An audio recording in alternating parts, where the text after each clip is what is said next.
Hi, Helena. Hi, Adam. And hi to all of our listeners. We have got a fantastic and such an interesting episode for you today, all about the Fest system over in Germany with a couple of fantastic festies. But before we kick off with our amazing Fest singers, Helena, why don't you tell us a little bit about yourself? My name is Helena Dix. I'm the mischievous soprano who travels the globe, hunting down international high notes and having a bloody great time doing so.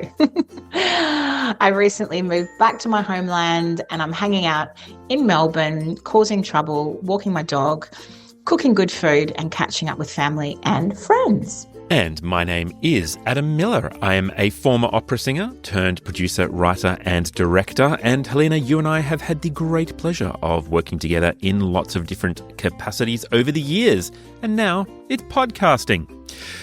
But enough about us. Let's hear who we've got on the episode today. On today's episode, we have two colleagues and friends of mine, Gerard Quinn and Chloe Morgan, both who have been living the Fest life over in Germany for a variety of times. Jerry's been in it for the long haul and Chloe's been more recent, and they provide a fascinating insight into life in the Fest system in Germany.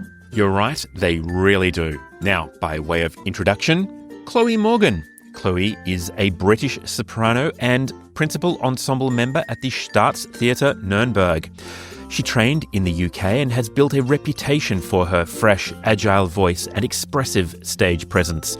She's performed roles like Nanetta in Falstaff, all the way through to Serpina from La Serva Padrona.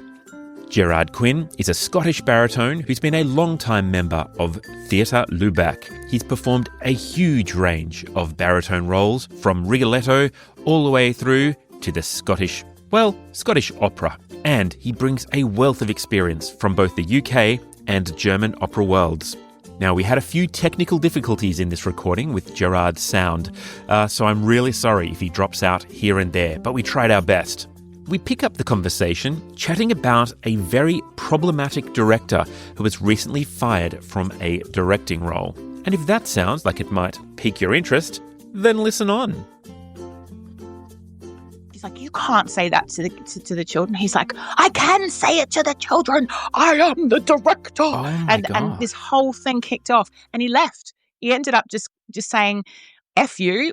He was like, fuck you all. I am going to play tennis. And he just left. And Raina, who was the assistant, was just like, okay, let's all take a coffee break and come back at 10.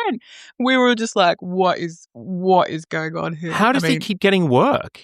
Good question. He's seen as when he was younger, he'd be sacked. Now he's seen as this kind of like older, like crazy genius. Oh God. When the same production that Jerry and I were doing, on the very final lot of notes before opening night, he abused me, like went off to me because I refused to take all his crap, and I walked out and management said, oh, you have to come back in. And I said, no, I'm not sitting there and taking that, like absolutely not. You can take my notes for me, And I thought on opening night, oh, I'm going to get in trouble because I just walked out of his notes section. And he leaned over on opening night when there was like a standing ovation for our show and said, I love you. And I was like, oh my God, he's crazy. Like, he was so creepy. Yeah. Wow. Hey, I guess that brings me to my first question, which is how, I don't know either of you, Chloe or Jerry, how do you guys know Helena?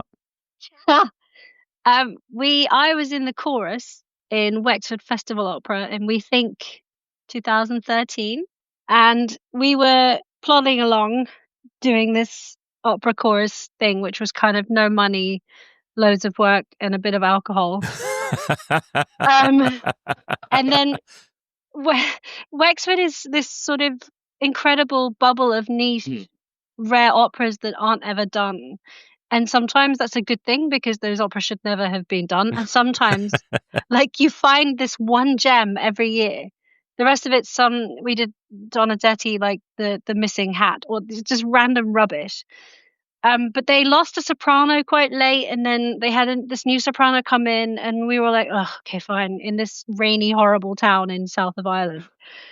And then suddenly, like, we were in this stupid church that we were practicing in, and we just heard this, like, and we were like, whoa, And then suddenly this like headshot got sent round of this soprano like pulling this like face.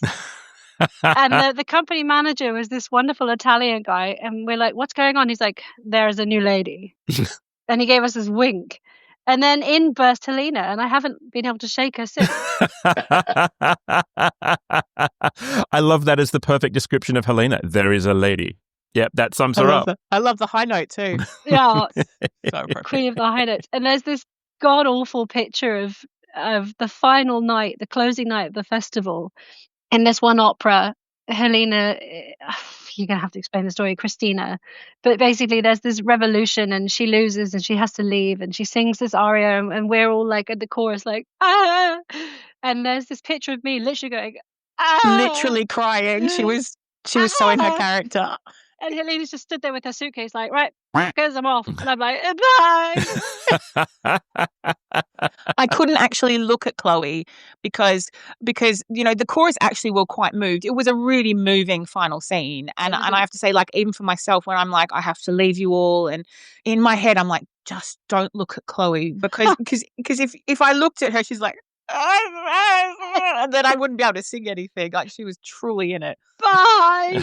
Yeah, so I had to just look at the glazed version of what was going on and hope for the best. Oh, wow. Yeah. And Jerry, what about you? How do you know Helena? Well, when we first met, we were doing a concert performance of Hernani in 2014, a lot of laughter, and then she came over to do Attila in 2015, and we laughed a hell of a lot. We did. It's a crazy show.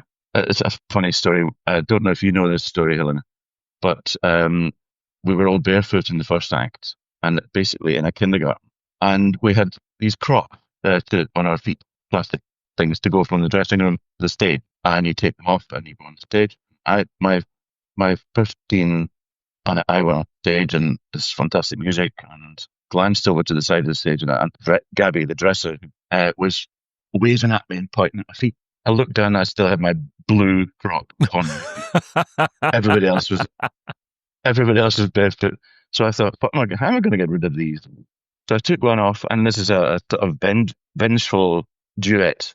And when Taras, the bass, who's in Nuremberg, do you know Taras? Of course I know Taras. Yeah, and he was the Attila that night, and he's up for a laugh as well. So basically, when he got to a suitable place, I threw one of the crocs in his direction off stage, and of course I missed him intentionally.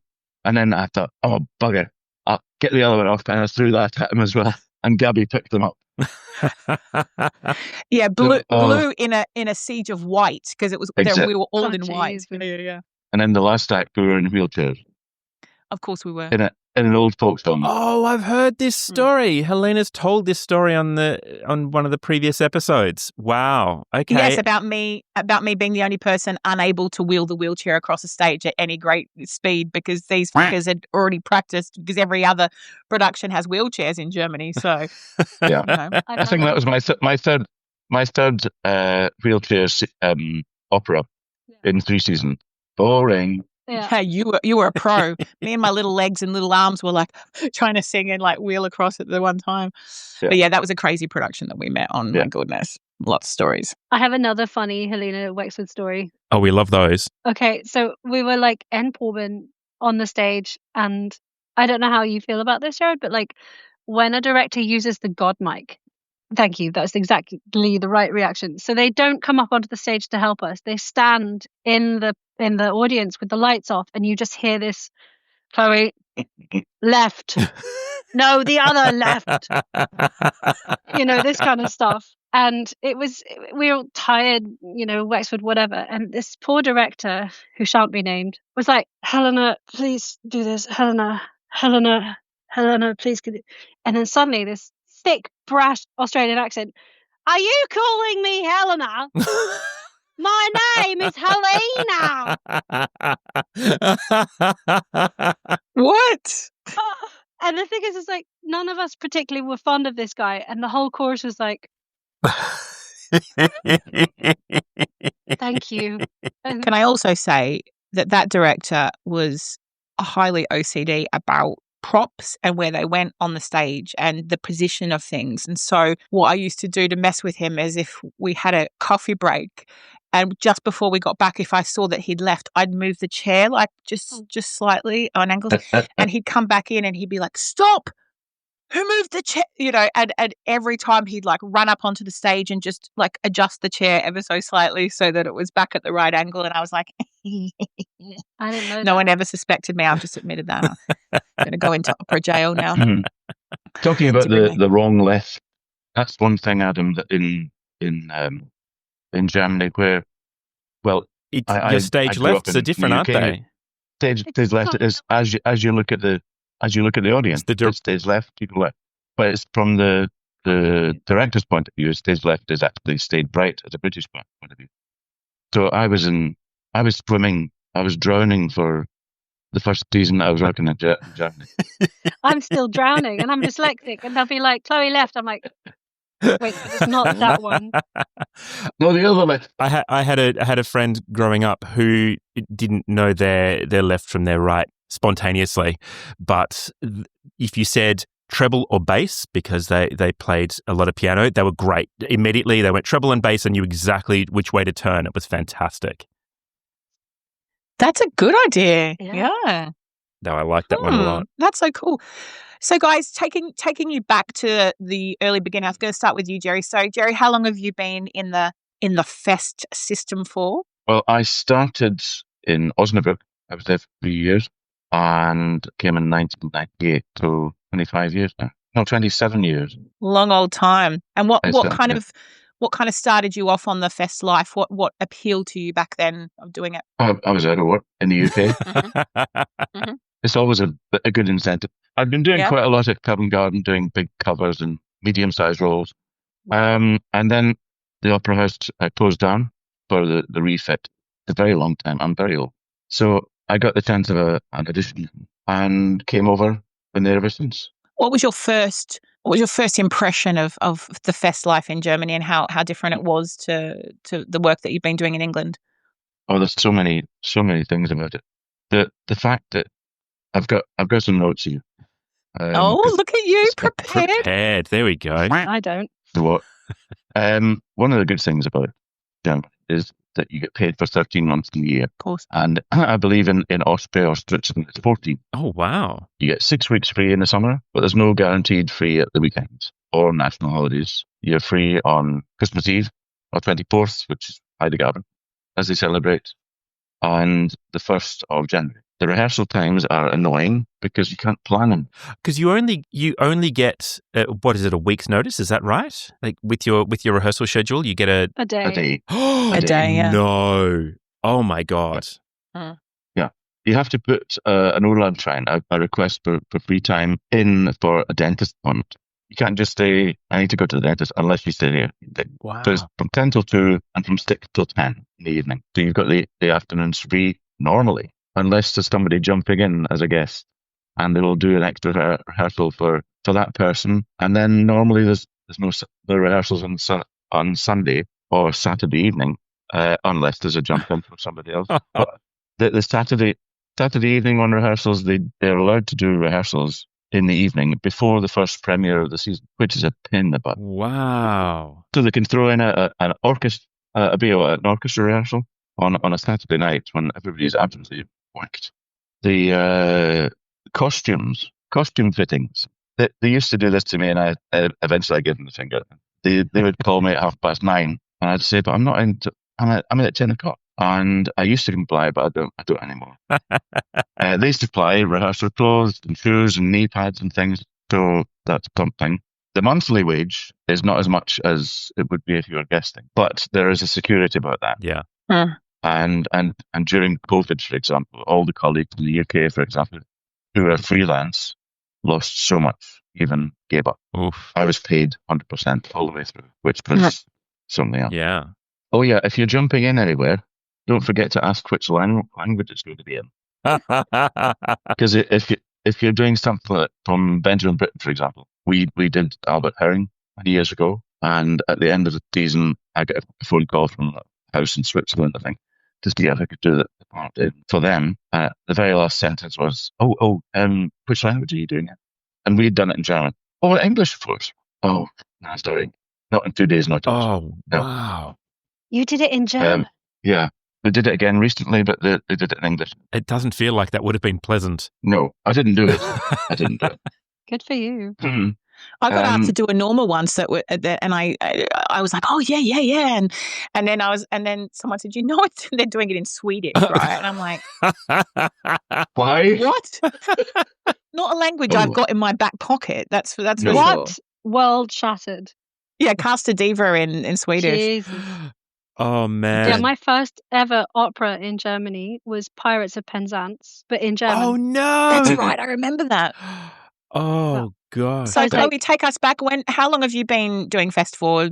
Slightly shorter time than Jerry. This is the end of my 3rd season. And so Pirates was your first. And sorry, I should say, what brought you over there? What was the journey for you? Have you finished, Jerry? You've got your list.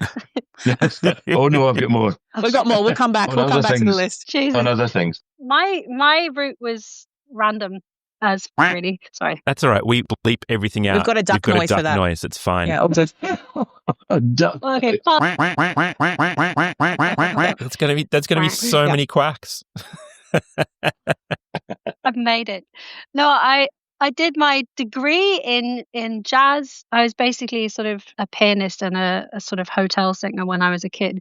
And then my parents were like, you can't study jazz, that's not a real degree. And I was like, okay. So I applied for the classical course as well. Didn't get in. I'm like, well, God decided. So now I'm a jazz singer. And then, sorry, this is the long story. Then 3 years into my course, we had a new head of jazz who decided he hated singers and was going to fail me because he didn't want them on the course anymore. Oh. I was like, you're telling me this before I'm cool. And then, of course, he failed me. He's like, bye, have a nice life. And then the classical faculty were like, whoa.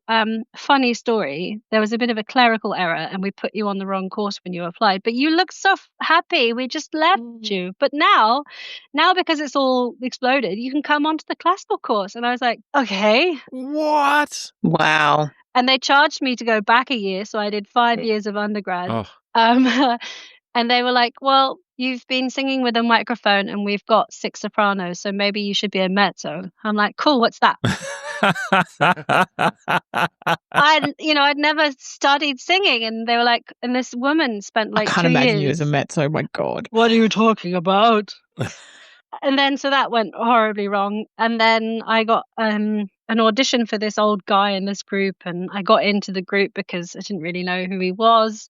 That was John Elliott Gardner, and I became an apprentice for the Monteverdi Choir. Wow. I shook the wrong guy's hand. I shook the assistant. And I swear to this day, if I knew who they were, I'd never have got in. Wow. Because you would have been too nervous about it. Too nervous. Yeah. And it wasn't like I was rude or like cocky. I just didn't care, didn't know. Anyway, skip forward 12 years and I've been a choral mezzo touring the world. And then the assistant from Wexford was like, oh, we need some singers in this chorus that we're setting up this pro chorus in this place in Ireland. Can you come? And I was like, yeah, opera. Cool. What's that? And then Helena screamed in my ear and I've never looked back.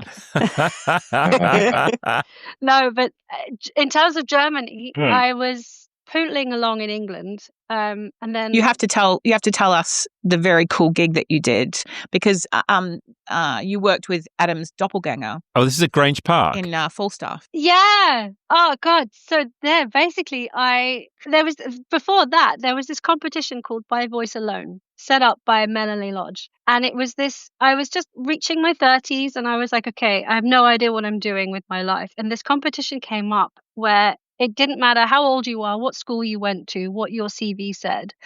Come and audition. There's no application forms, and it would be behind a screen. So I rocked up, sang some arias, left, and I got through to the final. And this whole initiative was like, you could sing in front of whoever would turn up, head of castings for E&O, Royal Opera House, blah, blah, blah.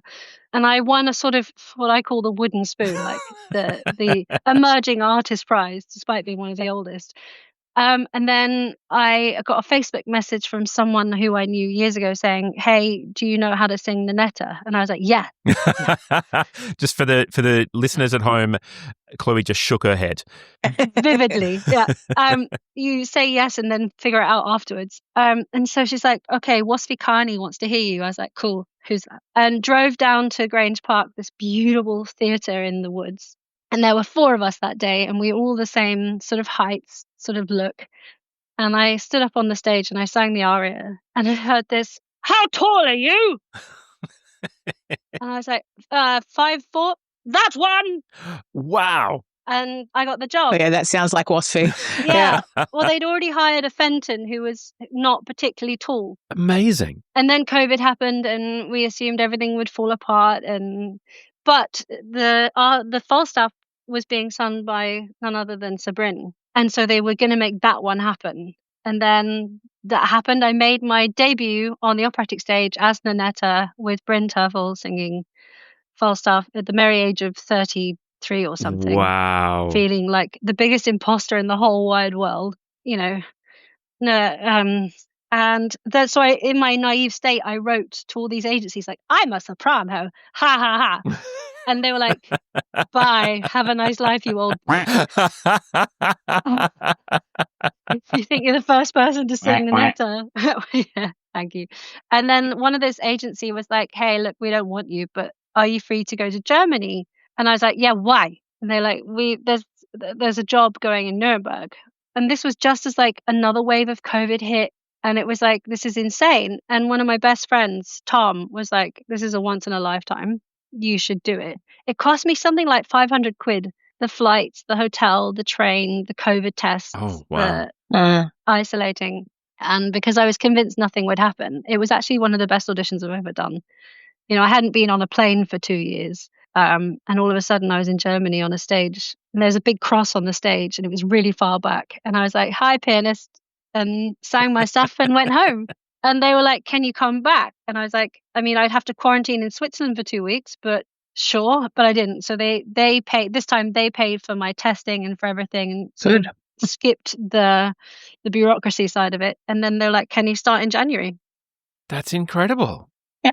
Fantastic. And the rest is history. The rest is stuck here now. And you've done so many. I mean, even in your short space of time, you've done so many parts, haven't you? Well, that's the thing. Like I went from, I'd sung chorus at Glyndebourne, and I'd sung my Nanetta in Grange Park, and I'd done a master's in Cardiff with the wonderful Dennis O'Neill. Oh, wonderful. But he didn't. Oh, love that man. But he didn't. It wasn't like a performance degree. It was like 1 year, fix your voice. So I'd never really sung any of these roles. And in the space of 3 years, I've done something like 20 roles, and they've all been debuts. They've all been, and it's just been like, hey, this is opera. Jerry, I hate to think how many roles you've done in your time. Have you ever counted them? I mean, you're probably out of fingers and toes as far as that's concerned. Oh, yeah. In Lubeck alone, I've done around 100. Wow. In total, so I think it's now up to about 130. Wow. That's crazy. But with the system over here, it's not the system that they have in Italy or the big houses where we do a block of 5 performances over 2 weeks. They space them out over the whole season. So sometimes you get a month and a half between performances, which is, if it's something modern, it's not easy to try and drag it up again. Especially with something with dialogue as well. We were just doing a production of the Threepenny Opera by Kurt Weill. Cool. And I had it's really cool. And I had a really small role, which was mostly dialogue. And we were double cast. So my shows were literally sometimes 2 months apart with no like warm-up rehearsal. They're like, "Okay, go." And you're like, "Ah!" Whilst also learning 5 other operas. You know, you're in Endproben for one, you're just beginning the other, and also looking at your roles for next season. Wow. So what does that look like, Chloe? What does your week look like? You're saying, you know, you've got five operas on the go. You get up on Monday morning. What does your week look like? I mean, there's no such thing as a typical week, I guess. Like you frantically check the targets, the daily schedule. So in the middle of the season, say, like, it depends on your season as well, how they do the dispo. For some reason, since I've been here, all of my shows have been overlapping. Right. So you start one show, and then when you get out of the rehearsal studio, the next one starts. So you're running like this with 2 or 3 at the same time. So you've got evening performances of one show, And then and then rehearsals you're in in the morning. rehearsals. Yeah. Exactly. And in your free time, Free time which in is inverted commas. Yep. the free time, which is the time that you have between 2 and 5, where you have to wash yourself and your flat and do like life admin. You also got to learn the music and the text and file tax returns, which is incredible. I remember my first year, I was basically buying new underwear because I had no time to wash it. Wow. Like, it was insane. So yeah, like you wake up, you have a rehearsal or you have a coaching. That is another really good thing about the Fest system. They provide coaches to teach you the music. Oh, great. Some singers don't use them. Some singers prefer to work with their own teachers and coaches. But for me, it's just, okay, put me down on the schedule, spend 2 hours with one of the reps, and let's just learn the stuff. So then you have a morning studio rehearsal, stage rehearsal, Sitzprobe, or coaching. And then you have your afternoon crash out coma break. And then you go back to the theatre for the evening, which is fine in the summer. But in the winter, that's impossible. If it gets dark at 3:30 and you have to get out of bed and go back to the theatre, you run out of Bach pretty fast. Oh, yes. I have to say, when I've worked over in Germany, I thought it was awesome. I was like, oh, we get the afternoon off, and then I quickly realized that, of course, I mean, I'm only there on one contract, so it's much easier for me than for you guys. But I quickly realized that the turnaround when you finish late and start early, you kind of walk in the morning, you're like, oh, okay, all right, we're back here again, which does make the afternoon should be quite productive. You know, you go grocery shopping, you do all those things, but half the time I would imagine for you guys especially, you know, you're chasing your tail, you're tired, you need to have a nap, you need to have a proper meal, you know, all those kind of things. Do you just end up you know? staying at the theatre? You fight it. I mean, we have a good canteen in our theatre, but I know some people don't. I think the problem is eating. Like, Helena, you said that, like, coming from England, I had like my routine and everything, and then you come here and, you know, my first couple of weeks I'd have a really good breakfast and then try and have lunch. But like, when you drag yourself out of bed at 9 o'clock and you're running a bit late and you've maybe showered, you get to the theatre and then you have a pretzel in the break, and then you come home and you're like, okay, I need to have lunch in this 4 hours, but also dinner, because if you're leaving to go to the theatre maybe at 4 or 5, that's not really late enough to eat dinner. But then you finish at 10 and the director won't stop giving you notes until 11. So you're home by 11:30. You don't have time to eat dinner, but you're hungry. And then you go to bed and then you wake up at 9:30 and I'm late for work. And then you get to the theatre and it rolls again. and then you have a pretzel in the break, and then you go home, sleep, maybe wash your clothes, and then you're like, it's too late for lunch. So then you go back to the theatre, and then it's too late for Yeah, Wow. we get it. Jerry, at the start when you were doing Fest, you would have had quite a young family, I would imagine too. So that must have been, I mean, great to have the income and everything. And I would imagine for a lot of our listeners who are listening in that a lot of singers who want to have a family younger and have that security of having an income would be amazing. How did you deal with that when you had the young family and stuff? Did you find it helpful, or was it actually quite difficult with the schedule? My wife took over. Yeah. She's a soprano, but her career went on hold because we've got 4 kids. Oh, But you needed one person really to hold down the fort.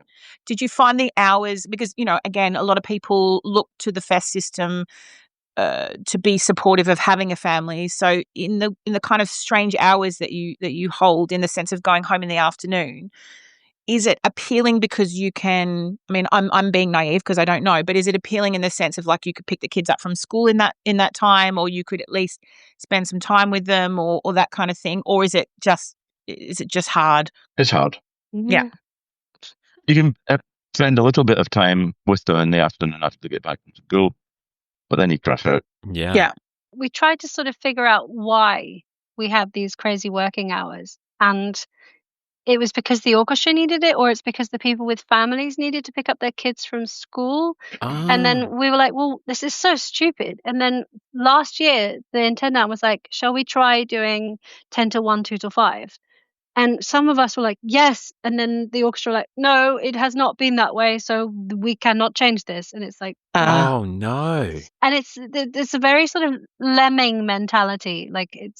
But I think the argument is people like it because they can pick their kids up from school. And in terms of what I've heard, like that is the golden rule. Kids are important. So we won't change the system. But no one I know likes it. And I remember my dad, before he retired, was a consultant anaesthetist in a London hospital. And he said they were trying so hard to stop split shifts for nurses, especially because it's psychologically damaging to work those hours. But in the FES system, it's fine. Am I right though again, like looking at it from the outside in, and I'm trying to put my hat on to think of young singers who are coming up and looking at the FES program. Do you think I would look at it and go, oh, but yeah, you can take the afternoon, you can go grocery shopping, for instance, or you might catch the stores still while they're open, or you might catch the bank still while they're open, or you might be able to do all these things that you wouldn't be able to do necessarily if you were, maybe working a 9 to 5 kind of thing. I mean, does that occasionally have its benefits, or in the reality of how heavy the program is, are you really predominantly going home, sleeping, resting, eating, what's the reality? That's the thing. There's so many dependents. I don't know about you, Gerard, but it depends on who the Reggie assistant is. It depends if it's run well. Because so many times I've been like, okay, I'll check the schedule and I'm called. And then I go back to the theatre and they're like, oh, sorry, that was a mistake. We don't need you, or that kind of thing, which is, but the good thing is, I suppose you can go to doctor's appointments and stuff. So that's good for the afternoon. The other thing that was a culture shock for me when I came here, because I'd been to Germany loads of times, but living here is very different. Shops don't open on Sundays. That's right, yeah. And I first arrived on a Sunday. I was like, cool, here's my flat. Let's get some food. No. I did too. Oh, Jesus.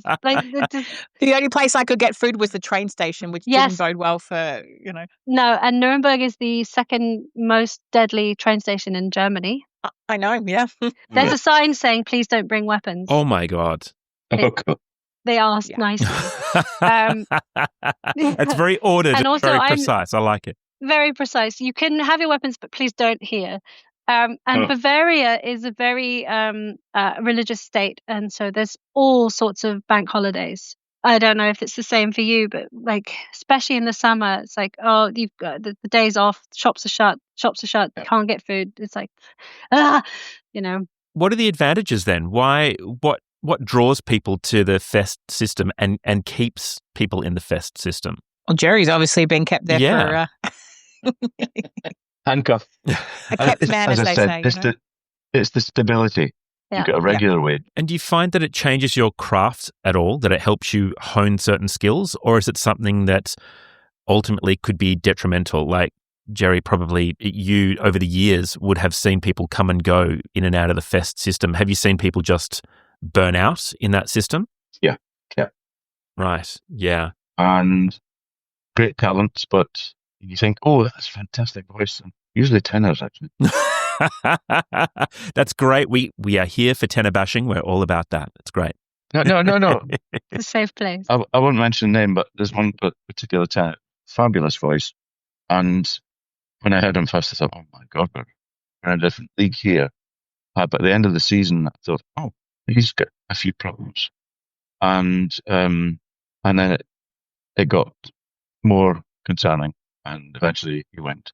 But it basically, if you haven't got your technique sorted out by the time you're 40, you could have major problems. Right. And talking about the vocal resilience, as you said, you've seen people come and go through the program, and some can't take it, and some. What do you both think is the key to your own vocal health and survival? Like, what do you have a strict regime? What I've always admired and found really quite amazing about the German FES singers when I've gone in and worked as a guest in Germany is just the resilience and the ability to be able to do a show in the evening and then rehearse another thing during the day, and they could be such contrasting works and still be able to vocally produce the goods. And it's like, I mean, really, some of them do it better than others. And Jerry, you're probably one of the best that I've ever seen, you're just always secure and always there. And they're very lucky to have a singer like yourself who is that way, because otherwise you're getting such variable kind of, performances, and the public know, don't they? I mean, that's the other thing, right, guys? You guys have, Yeah. I'm sure you both have such regular people who come to the opera houses, and it's like going to the cinema in Germany. It's like, people go to the opera so regularly. There's so much on, and they'll quite comfortably come, so they'll know if their house singers are, producing what they're used to hearing as well. So, do you guys both have your own kind of set routines and health and survival? What do you reckon? I mean, sorry, you've hit on so many things that one of the benefits of being in Germany is that you get constant work. In England, as a middle-aged soprano, I was just being overlooked because I spent so many years in the chorus, and it's very difficult. And then suddenly I have the opportunity to sing whatever the hell they throw at me, and that's invaluable. The other good thing is, like you said, the theatre is very much a community, and every Staatstheater, or every town has a theatre, and the public are very fond of the theatre, and they all know us, and we've got our fans, and they come and see us, and they send us messages. And I don't know how you feel, but it's the survival mentally is very dependent on your colleagues. If you have a good ensemble, like sometimes, I mean, since I've been here, we've had a sort of GMD Vexel situation, and nothing's quite settled. And we've had a lot of Kapellmeisters come and go, but the thing that keeps me going is my colleagues, my ensemble colleagues. And I'm sure every house has issues in different fields, but the one thing about my theatre especially is the ensemble of soloists. We're all very good friends, and we very much look after each other, and that's what keeps you going. Like, I shouldn't admit this, but like, I have no idea what I'm doing vocally. It just hasn't broken yet. Don't worry, we'll edit that out. That's fine. Yeah, beep. But like, I came here like with no real experience, and now I've got my Lax Vox straw, I've got my nebulizer, there's the Ipalat throat sweets, there's there's all the shoo-doo voodoo stuff that everyone does, which is working. The only issue the biggest issue for me has been mentally coping. Sure. It is so draining. And it is, sometimes you turn up and you see a costume and you're like, oh, it's that one today. Cool. And it depends on the size of your house. Like if you have a big ensemble or a small ensemble, like thankfully our ensemble is getting bigger. But when I first arrived, I would be singing Hindemith one day, Mozart the next day, Fledermaus the next day. And it's like, it's really hard to stay, who am I and what am I doing? And the fest singer, you have to be a sort of jack of all trades, master of none, but completely aware of who you are at all times. Because if you get lost, you're done, and I don't know if it's the same for you, but in my contract, it just says soprano. It doesn't say what Fach I am. So if there's an opera that needs a soprano, well, she's a soprano, she can sing it, Tosca. No, and you have to be very careful. And it's something from going from a freelance singer in England for many, many years, where can you do this? Yes. Can you do this? Yes. To learn to say no is a really important skill. Yeah. And, orchestras and choirs are unfireable, but the ensemble, if you do something wrong, you're gone. They can tell you in October if they want you gone for the next year. Wow. And so there's still this fear of proving myself, saying yes to everything. And for the first 2 years I did that. I was like, can you sing for this gala? Yeah. Can you sing for these? Yeah. Can you do this? Yeah. And now I'm like, okay, well, stop. And I think that's the surviving mechanism for me. And you can see a lot of fest singers, like you mentioned your tenor colleague. If you have this beautiful, amazing talent, it's very easy for that to be crushed. You have to have this like really strong sense of like, I don't want to say this because it sounds wrong, but like a basic singer with a basic voice that can sometimes do other things. Those are or to be flexible. Yeah. Right. Utility Those singer. are the fest singers. Yeah. Cannon fodder. Sure. I warned Helena before we did this podcast. Like, it's been a hard year, and like I don't know how to positively encourage people to do Fest right now mentally because it's been insane. But there are amazing things. You know, you can have amazing colleagues. The town, I'm very lucky. Nuremberg is a beautiful place to Yes, live. yeah. It's, you know, and you're right, the people that you surround yourself with. And Jerry, you would have had many different like groups of fest singers and stuff. Do you find in Lübeck that people hang around for a long time? You have people around for a long. I mean, you've obviously been there a little while, but do you have groups of people that kind of come and go, or is it quite mixed? Yeah, there's about 3 of us that are on Quinn, which is as the story says, you're thinking they're going to sack me in October, and I've got to get my act together, but by June and find somewhere else. But because I've been here over 15 years, you become unstuckable, basically. Right. So can I just add something? This is sorry to interrupt you. This is the problem though. Like our theatre doesn't want on-comp bar singers, and we've got 2 amazing colleagues who are at the 15-year mark, and they know they're not going to keep their job, but they've had kids here, they've got their lives here. And the thing is, once you've been Fest for 15 years, it's kind of hard to get another job. Yeah. Especially if your voice, your brain, everything's fried. No other theatre is going to want an older singer. No.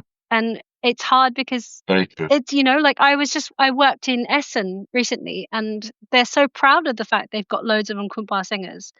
Like they like that. But in so our it depends where you are then. Yeah. Yeah. So you're very, very, very lucky to have. So do you feel that, Jerry? Do you feel the security in Lübeck? You know, you feel. Oh, absolutely. Yeah. Absolutely. I was just outside Lübeck. I went to the opera director just before we were going to finalise the buying of the house. Do you still have me in mind after next season? And she said, oh yes, of course.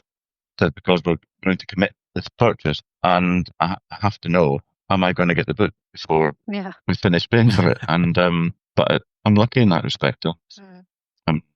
Very thankful. And I've had fabulous roles to do over the years. Basically, all the wishes in my wish list have been nearly all have been taken. Wow. Well, that was going to be one of my questions. Actually, it was around certainly a role wish list, if not a life wish list.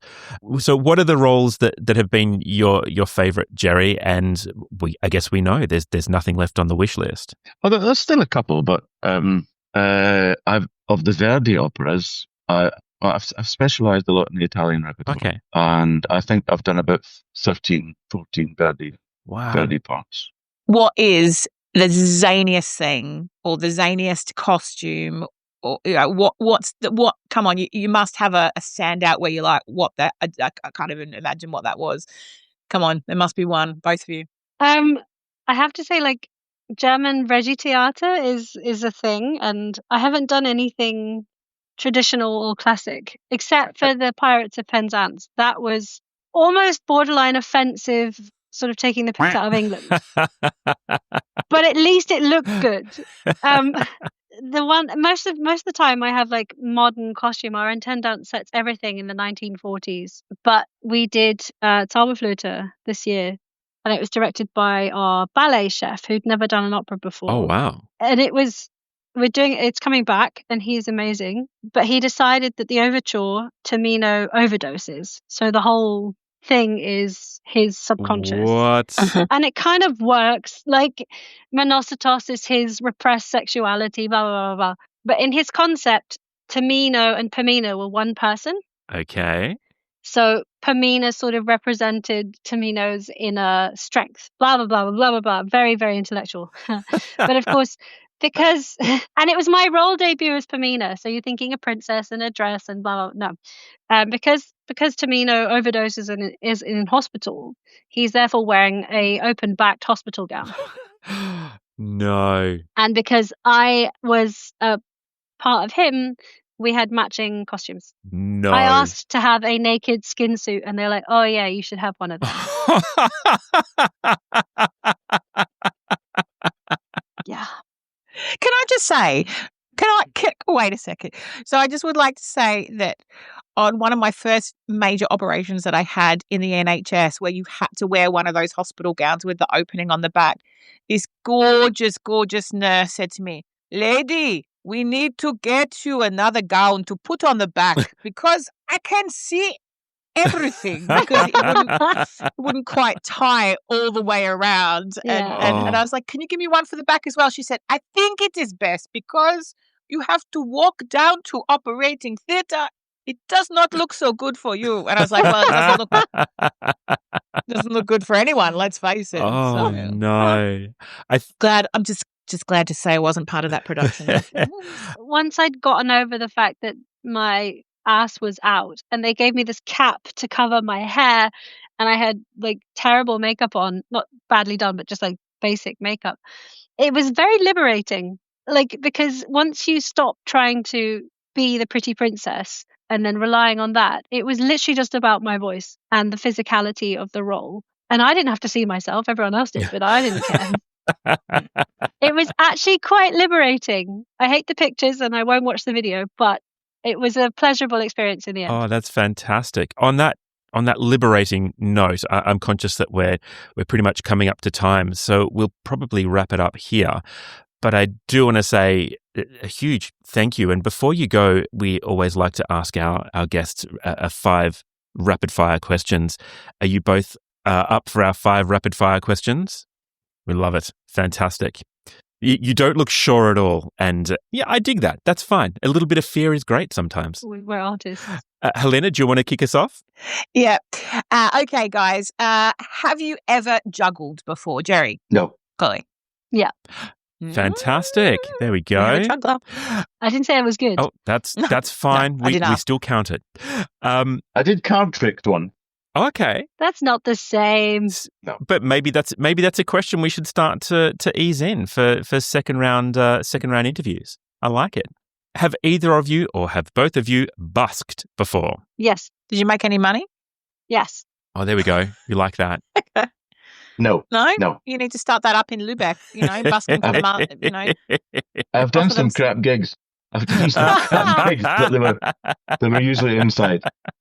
I grew up in Bath, which is a very touristy town. Oh, yes. Love Bath. And we'd stand outside the Abbey and sing and get lots of tourist money. Perfect. Okay, guys. If you weren't singers, what job do you think you would do? You first. Maybe an actor, but not in Germany, because they all have to do it. Everything's in German. And I've been here for so long in Germany, but, I'm still correct on my children. Der, die, das, den, Jesus Christ. denen. Before we get to your answer, Chloe, it is a question that I wanted to ask earlier on. How do you both cope with the language? I'm guessing you didn't go over to Germany as fluent speakers already. What was that like for you? It was a nightmare.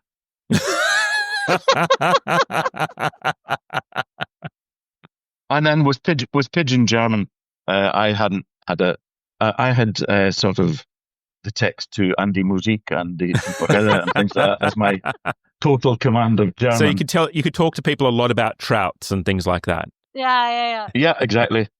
And how wonderful music was. But as to learn German properly, I learned in the job. Wow.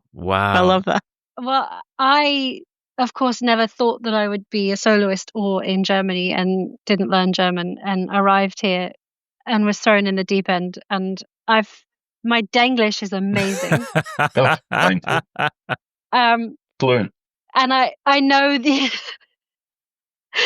I know the people in the theatre that cannot speak English, so I butcher their language in front of them, and then I know the people that can. Their fault. Right? The problem is like my intendant one day was like, Chloe, you have to like speak German so you could read Goethe, and I was like, Mr. Intendant, when do I have time? When? Show me the free time I have to do a German course. And the bureaucracy, I got here just after Brexit during COVID. Oh, gosh. No one knew what the new rules were. And I don't know about you, but like in every different amt, there will office department, there will be someone with a different opinion. Oof. And when I tried to get here, I was meant to start doing Pirates in January. But the theatre, for reasons only known to themselves, wrote down the official form that I was a ballet dancer, not an opera singer. And so I went to the embassy in Germany and I'm like, the embassy in London. I'm like, I'm going to Germany. She's like, and she looked at me. She's like, you're a ballet dancer. And I was like, no, I'm an opera singer. She's like, well, this is a false document, so we're denying your visa. No. And then I quickly rang the theatre. I was like, oh, you need it. So they emailed me, and she was like, no, it has to be a wet piece of paper. Wet, as in it has to be the piece of paper that was signed by the theatre. No. Could only be posted, would not accept an email, would not accept a fax. So I didn't start my Fest contract until the March. Oh, that's right. Yeah. Wow. I lost a fortune. Oh. And the bureaucracy in Germany, it's Oh, that's But yes. hideous. So you have to learn quickly to get the language and You have to be learn able to quickly. deal with all these people. Oh, gosh, Yeah. that's right. And they've got no sense of humour.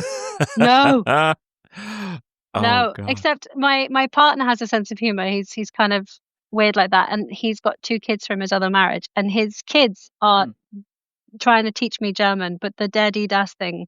My favorite thing, like when they think of me as stupid, so I'll just throw it back to them. I'm like, why? Why is that feminine? And they're like, we don't know. It just is.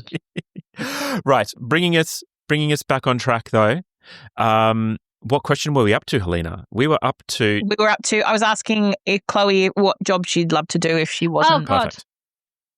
We were talking about this recently, like after COVID, like if people retrained. I don't know.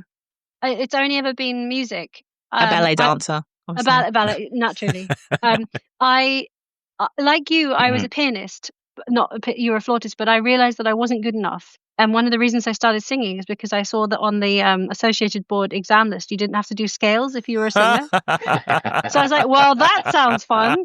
Oh, that's great. Okay. Chloe, we're going to start with you. If you could perform a duet with anyone in the world, living or dead, who would it be? And it doesn't have to be opera. It can be pop. It can be jazz. It can be anything you want. Oh, you just made it. Oh, wow. there we go. Eva Cassidy. Oh, fantastic. Eva Cassidy. Nice. Fantastic. We had an Eva Cassidy at the end of last season as well. Very good. There we go. She's the reason I sing. Wow. Yeah, she's the reason that I like. But before you said it doesn't have to be opera, I was thinking either Montserrat or Pavarotti. Good choices as well. Very good choices. But then you said Nice. not opera, and I was like, Eva. And Gerard, what about you? That's a tricky one. One of my favourite singers of all time is Nat King Cole. Oh, great. Oh, another fantastic choice. Or Ella. Ella Ella. Yeah, Oh, that's just great. too many. Just too many. Just watching you guys just go off the traps there about these. Good. I love it. All right, guys. Chloe, if you had to enter every room with a personal theme song for the rest of your life, what would it be? I can just imagine what this is going to be. Yeah, go on. Da, da, da, da, da, da, da, da. Oh, we love a good Darth Vader theme. What about you, Jerry? Darby's entrance music. Oh, that's fantastic. I Oh, love how we're both villains. that is great. Oh, they're the most fun. Oh. Yeah, right? Playing the good guy is boring. Oh, yeah. I'm it's only absolutely- friends. I'm only friends with operatic villains, guys. That's why you're both on the podcast. Oh, that's And this is- great. This is my little bonus question because it's been a joke of ours all through the podcast. So, Jerry, I'm going to ask you, do you eat pizza with a knife and fork? Oh, God. No. Good. I had pizza last night. It was our 35th wedding anniversary. Congratulations. Amazing. Aw. Congratulations. Oh, Helena, do you use a knife and fork? She does. She Yeah. does, to her shame. You're on a So timeout. Chloe, You're on a confirming timeout. that you are firmly in the use your hands to eat pizza camp. Chloe's definitely on the hands. Yes. She's definitely Come on the There hands. we go. All over the face, you roll it up and you shove That's it in. the way. Yes. So much more respect. The I way to love do We it. are still talking about pizza, right, Chloe? Oh, yeah, that. Just checking. Yeah, okay. On that victorious note for me, I think we will wrap it up. So I just wanted to say, Chloe, Jerry, thank you so much. This has been fantastic. And God, we could have talked for hours longer. There's so much more I'd love to hear Yeah. about the Fest system Yeah. and your I've still lives got a lot over of notes here. Oh, bless you. Oh, that's fantastic. We'll have to do this again. Yeah, love to. Thank you for All having right, guys. me. Thank you so much. Oh, thank you so much. Take care. Thank you. We'll chat soon. Bye. Bye. You too. Bye. Be safe. Bye.